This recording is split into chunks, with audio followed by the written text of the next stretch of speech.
is there a big difference between conventional and FHA appraisals?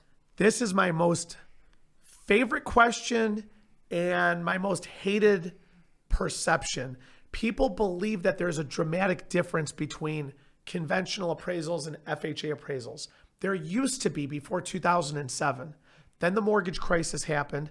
FHA overhauled all of their appraisal guidelines. They made a couple changes since then. The truth is, no, there's not. There's really not. Okay. And are VA appraisals tougher on a home than other appraisals? It's so funny that you asked the question about VA appraisals. There's not a dramatic or a very big difference. VA just overhauled their appraisal now. It's almost identical now to conventional. So as of 2022, VA appraisals are almost identical to conventional. And I mean, it's kind of crazy. It is almost identical now. So there's not a difference. It's up to the individual appraiser. When it comes to appraisals, the biggest thing people want to keep in mind is safety, soundness, security.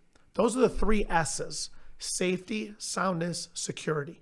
So when you talk about safety, if there's loose wires in the basement hanging from the ceiling or hanging out of the panel box, that's a safety issue. That has nothing to do with the FHA, with VA, or with conventional. That's a safety issue. That'll get called out all day long. Federal Pacific boxes. Oh, yes. I've had people say, Hesh, Federal Pacific is a violation for FHA. No, it's not. It's not at all. It used to be. They got rid of that. VA, Federal Pacific's not illegal. There's nothing wrong with it. Now, if the appraiser looks at the Federal Pacific box and says, that thing's going to burn this house to the ground, they'll call that out. It's not an FHA or a VA thing.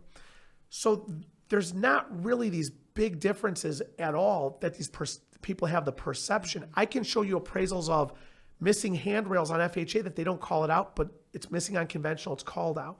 So I think that's a big problem in the market, because that's why people lean towards conventional financing. They think the appraisals are more difficult. They're not. It's up to the individual appraiser who goes out there, and it's their call. Safety, soundness, security. Is it a safety issue? Does it function? And does it provide security for the house? That's really what they look at. Smoke detectors. Smoke detectors are not required, but if the appraiser says it's required, it's going to be required. They call it out, it's going to be a problem for any type of loan.